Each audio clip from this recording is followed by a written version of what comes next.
Hello दोस्तों, कैसे हैं आप लोग। मैं हूं आपका दोस्त अंकित और आप देख रहे हैं अंकित फिल्म एक्सप्लेनेशन। तो दोस्तों, आज मैं एक्सप्लेन करने वाला हूं शहजादे मूवी का, जो कि एक अल्लू अर्जुन की फिल्म की रीमेक है। अगर आप लोगों ने वो मूवी देखी है तो मुझे कमेंट करके बताएं कि आप लोगों को वो मूवी कैसी लगी। और अगर आप इस फिल्म की स्टोरी को जानना चाहते हैं तो लिंक डिस्क्रिप्शन में मिल जाएगा। उससे पहले आप हमारे चैनल को लाइक, शेयर, सब्सक्राइब करना ना भूलें। Thank you so much. Movie की स्टार्टिंग में एक हॉस्पिटल का सीन दिखाया जाता है, जहां पर रणदीप और वाल्मीकि की वाइफ को डिलीवरी के लिए एडमिट किया जाता है। रणदीप सिटी का बड़ा बिजनेसमैन होता है और वाल्मीकि उसका मैनेजर होता है, जो पहले अच्छे दोस्त भी हुआ करते थे। जब वाल्मीकि को पता चलता है कि उसको लड़का हुआ है तो बहुत खुश होता है, मगर जो बच्चा रणदीप की वाइफ को हुआ था उसकी सांसें अचानक से रुक जाती हैं और नर्स सलोचना ये देखकर बहुत ज़्यादा डर जाती है और वो सारी बातें वाल्मीकि को बताती है। ये सुनकर वाल्मीकि के शैतानी दिमाग में एक प्लान आता है। वो अपने बेटे को रणदीप के बेटे की जगह रख देगा ताकि उसका बेटा एक आलीशान जिंदगी जी सके।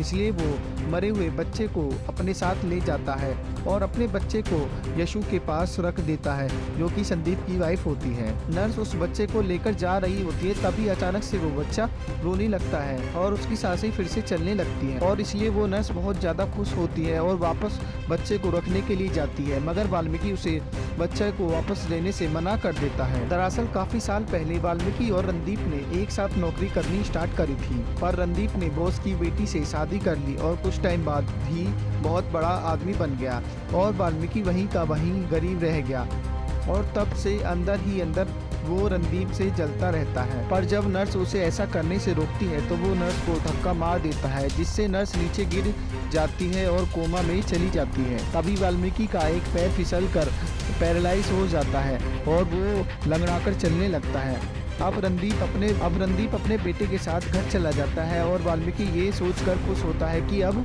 उसका बेटा एक ऐश और आराम की जिंदगी जी सकता है, जो वो कभी नहीं दे सकता था। रणदीप का बेटा उसके साथ गरीबी में जिएगा। उसके बाद रणदीप अपने बच्चे का नाम राज रखता है और वाल्मीकि अपने बच्चे का नाम बंटू रखता है, ताकि वो उसके साथ नौकरों के जैसे बिहेव कर सके। अब जैसा खून होता है उसका नेचर भी वैसा ही होता है।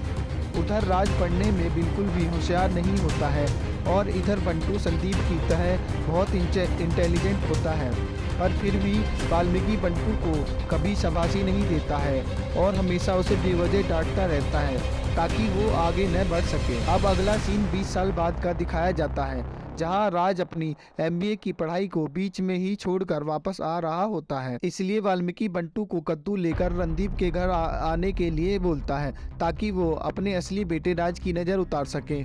और जब बंटू कद्दू लेकर आता है तो वो इतने आलीशान घर को देखकर अपनी किस्मत को कोसने लगता है और उसका मन अंदर जाने के लिए करता है, पर वाल्मीकि उसे बाहर से ही भगा देता है। उसके बाद भी बंटू सब कुछ चुपचाप सुनता रहता है और उसे कुछ नहीं कहता है। वाल्मीकि हमेशा बंटू को ताने मारता रहता है और उसे डिमोटिवेट करता रहता है, पर उसके बाद भी बंटू सब कुछ चुपचाप सुनता रहता है और उसे कुछ नहीं कहता है।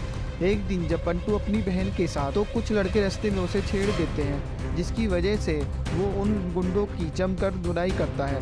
उसके बाद वो जॉब के लिए इंटरव्यू के लिए जाता है और इंटरव्यूअर को बताता है कि वो कभी झूठ नहीं बोलता है, जिसकी वजह से उसके पापा हमेशा मुसीबत में फंस जाते हैं। मगर वाल्मीकि भी हमेशा उसे ताने मारने और परेशान करने का कोई मौका नहीं छोड़ता है। इतनी दुख भरी दास्तान सुनकर इंटरव्यू लेने वाला भी सैड हो जाता है और जब वो HR से मिलने जाता है तो HR वही लड़का होता है जिसने उसकी सिस्टर को छेड़ा होता है, जिसकी वजह से बंटू ने उनकी बहुत ज़्यादा पिटाई की थी। तो यहाँ भी बंटू उसे डराकर अपने ऑफर लेटर पर साइन करा लेता है।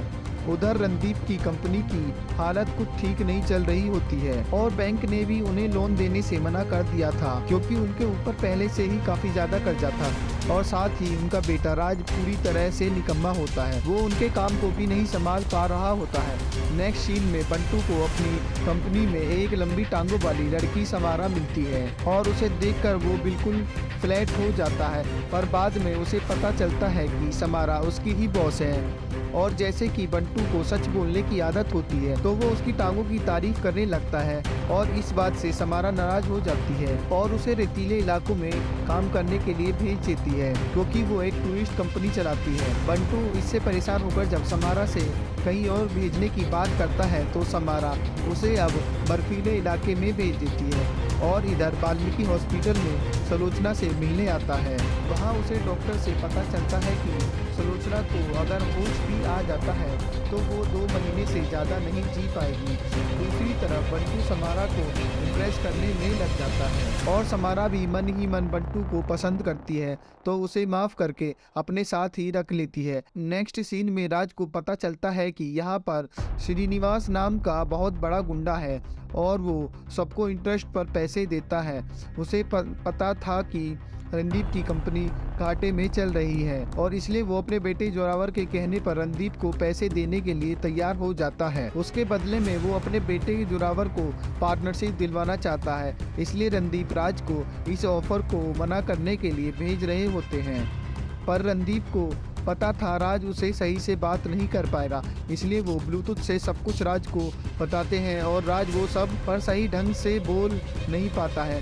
और इधर बंटू भी समारा के साथ एक लल्लू से बिजनेस की डील करने के सिलसिले में वहां पर आए हुए होते हैं। उधर राज के सही से ना बोल पाने की वजह से रणदीप को खुद ही ऑनलाइन आके मना करना पड़ता है और दुख जाहिर करता है।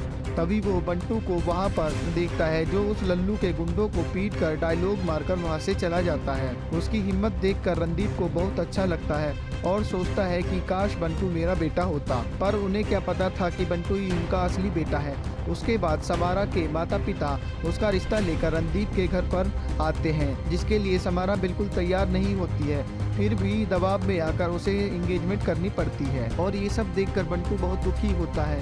उधर वो लल्लू मारपीट की वजह से पुलिस में कंप्लेंट कर देता है, जहां पर इंस्पेक्टर सतीश के पीछे वो उस लल्लू के भेजे हुए गुंडों को फिर से मारता है और सच ही बोलता है कि उन सबको उसने ही मारा है, पर उन्हें यकीन नहीं होता है, इसलिए वो उसे वहां से जाने के लिए बोल देते हैं। अब उसकी सच्चाई देखकर समारा को और ज़्यादा प्यार हो जाता है और वो दोनों एक साथ डेट करने लगते हैं। अब वो हमारे विलन की एंट्री होती है।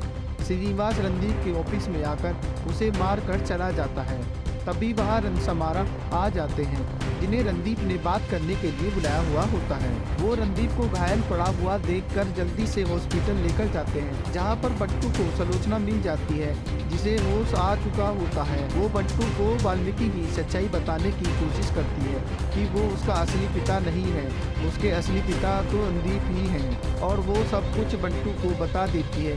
ये सब सुनकर बंटू बहुत ज़्यादा दुखी होता है। इससे वाल्मीकि पर बहुत ज़्यादा गुस्सा आता है, क्योंकि उसने उसके असली माता पिता से इतने सालों तक अलग रखा था। इतना बताने के बाद सलोचना मर जाती है। इसके बाद बंटू गुस्से में वाल्मीकि के पास जाता है और उसे जोर का थप्पड़ मारता है। फिर वाल्मीकि को बंटू को सारा सच बताना पड़ता है।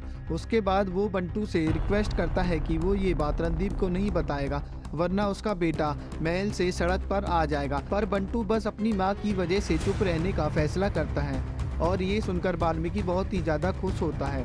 अब हॉस्पिटल जाकर बंटू को पता चलता है कि उसके असली पिता रणदीप की कोई भी अच्छे से देखभाल नहीं कर रहा है, ना ही उसकी पत्नी और ना ही उसका बेटा राज। साथ ही राज के मामा बिल के नाम पर अकाउंट में हेरा फेरी कर रहे होते हैं। ये सब देखकर बंटू को बहुत ज़्यादा बुरा लगता है, क्योंकि कोई भी उसके असली पिता रणदीप के साथ नहीं था। अब नेक्स्ट डे बंटू वाल्मीकि से कहता है कि उसे रणदीप के घर में एंट्री लेनी है, पर इसके लिए वाल्मीकि साफ मना कर देता है। इसलिए जब अगले दिन डॉक्टर रणदीप को जल्दी ठीक करने के लिए बंटू को बुलाने के लिए बोलता है तो वाल्मीकि मना करने लगता है, पर रणदीप के ससुर के कहने पर उसे बंटू को आने के लिए कहना पड़ता है। डॉक्टर ने बंटू को इसलिए लाने को कहा था क्योंकि उसके बेटे को बंटू ने किडनैप कर लिया था और उसे ब्लैकमेल करके घर के अंदर एंट्री ले ली थी। हालांकि यशु, जो कि उसकी असली माँ थी, उसे बिल्कुल पसंद नहीं करती थी। अब बंटू उस घर में रहकर अपनी जगह बनाना शुरू कर देता है और उनकी प्रॉब्लम को सॉल्व करने की कोशिश करता है। तभी एक दिन उसे उसके अंकल से पता चलता है कि उनका दुश्मन श्रीनिवास बहुत पावरफुल गुंडा है, इसलिए उससे कोई लड़ना नहीं चाहता है और पुलिस भी उसे कुछ नहीं बोलती है। पर बंटू के कहने पर वो श्रीनिवास के बेटे से मिलने जाते हैं, जहाँ पर बंटू के पीछे वो उनकी इंसल्ट करके उन्हें वहाँ से भगा देता है।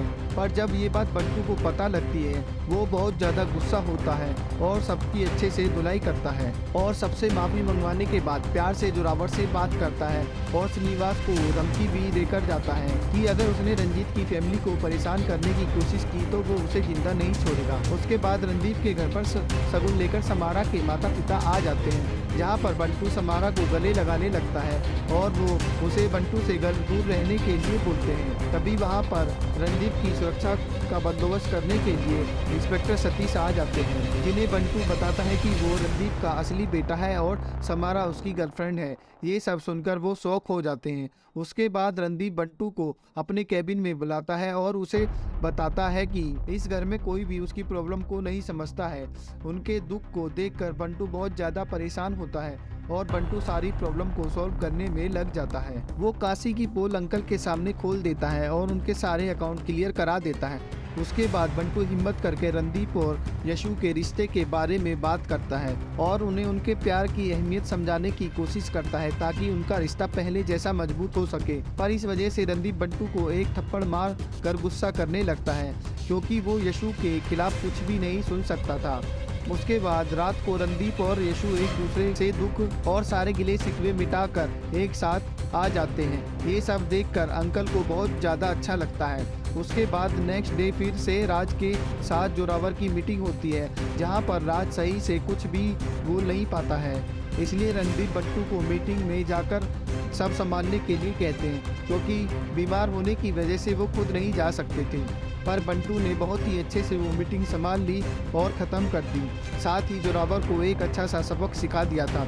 इससे सभी लोग बहुत ज़्यादा खुश होते हैं और रात को पार्टी करते हैं। पर नेक्स्ट डे यशु ने बंटू को समारा के साथ देख लिया था और इसी मौके का फ़ायदा उठाकर वाल्मीकि उस पर इल्ज़ाम लगाता है कि वो इस घर में समारा के लिए आया है। इसलिए वो सबके सामने बंटू को धक्के मारकर घर से निकाल देता है और बंटू इस सब के बाद भी चुपचाप वहाँ से चला जाता है। उसके बाद श्रीनिवास काशी की बेटी को किडनैप करके रणदीप को ब्लैकमेल करता है कि अगर उसने कंपनी के शेयर्स के डॉक्यूमेंट पर सिग्नेचर करके नहीं भिजवाए तो वो काशी की बेटी को मार देगा। इसलिए रणदीप सभी डॉक्यूमेंट पर साइन करके राज के हाथों श्रीनिवास के पास भेज देता है।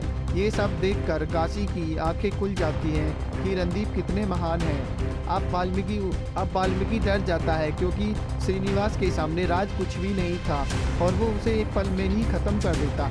इसलिए वाल्मीकि डर के कारण बंटू को फ़ोन करता है और उसे बचाने के लिए कहता है। तब बंटू राज के पहुंचने से पहले ही श्रीनिवास के घर जाके उन सभी को बहुत मारता है और लास्ट में बंटू श्रीनिवास को भी मार देता है। फिर काशी की बेटी और राज को भी घर ले आता है। बंटू को घर से निकालने के बाद भी उसने उन सबकी इतनी मदद की, ये बात सबको बहुत अच्छी लगी। और उधर अंकल वाल्मीकि को जोरदार थप्पड़ मारते हैं, क्योंकि उन्हें सच का पता चल चुका था कि बंटू रणदीप का असली बेटा है। जब नर्स मरने से पहले बंटू को सारा सच बता रही थी, तब अंकल भी वो सारी बातें पीछे से वहाँ सुन रहे थे, पर वो इतने दिनों तक चुप रहे थे। ये सब सुनकर रणदीप की आंखों में आंसू आ जाते हैं और वो बंटू को गले लगाकर रोने लगता है। फिर सबको सच बताने के लिए कहता है, पर बंटू मना कर देता है, क्योंकि वो नहीं चाहता था कि फिर से दो बच्चों को उसकी माँ से अलग होना पड़े। इतना करने के बाद यशु के दिल में बंटू के लिए प्यार आ जाता है और वो उसे अपना बेटा मानने लगती है और गले लगा के उसे अपनी जायदाद में हिस्सा देती है। पर बंटू ये सब लेने से मना कर देता है, पर यशु के बार बार जिद करने पर वो उन पेपर्स को ले लेता है। और उसके बाद यशु बंटू की काबिलियत देखकर राज को वाल्मीकि के साथ 5 साल तक रहने के लिए बोलती है और बंटू को अपने घर में रख लेती है। राज भी अपनी असली फैमिली के साथ बहुत खुश होता है और इसी के साथ इस मूवी की एंडिंग हो जाती है। तो दोस्तों, इस मूवी की स्टोरी आपको कैसी लगी हमें ज़रूर बताएं और साथ ही हमें नेक्स्ट कौन सी मूवी का एक्सप्लेनेशन चाहिए मुझे बताएं। मैं कोशिश करूँगा कि जल्दी से जल्दी मूवी की स्टोरी आपके लिए एक्सप्लेन कर सकूँ। Thank you for supporting, thank you for watching.